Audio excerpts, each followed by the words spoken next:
رؤية الفخار في المنام بيرمز إلى الخير والرزق الوفير والصحة الجيدة، وبيشير إلى اقتراب حدوث أمور هامة منتظرة.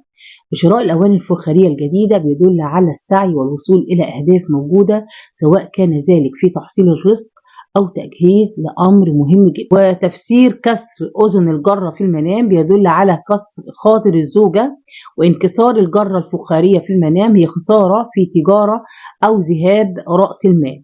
رؤية صناعة الفخار في المنام عموما بتدل على عمل حلال، وعجن الصلصال في المنام بيدل على طاعة الأولاد.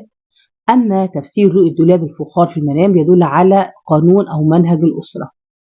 أما من رغم يصنع قلل الفخار في المنام بيدل على الفتيات وإن هو بيأهلهم لحمل المسؤولية. أما من رغم يصنع تمثال من الفخار فلا خير فيه، بيدل على إن الرائي بيدعو للباطل. شراء الفخار في المنام بيعني الحفاظ على النعم.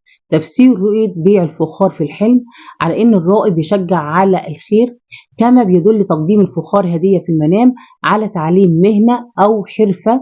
كذلك الحصول على الفخار هدية في الحلم هو عبارة عن تعليم مهنة أو حرفة. رؤية الفخار في المنام للمرأة عموما بيدل على سعة قلبها وصدرها.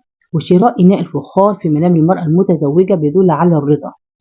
وبتدل رؤية الأكل بالفخار في المنام على البركة والنماء.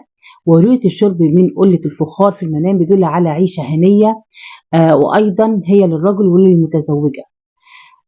أما تفسير كسر وانكسار الفخار في المنام للعزباء بيدل على كسر قلبها ومشاعرها. أما مرات إنها تعجن الصلصال في المنام فهي بتربي أولادها. أما مرات إنها تصنع الفخار في المنام فهي بتصنع الرجال بالتنشئة. والحصول على هدية من الفخار في المنام للمرأة حصولها على معونة في الأعمال. وكذلك إهداء الفخار في المنام للمرأة إنها بتتعاون مع غيرها. والله تعالى أعلى وأعلم.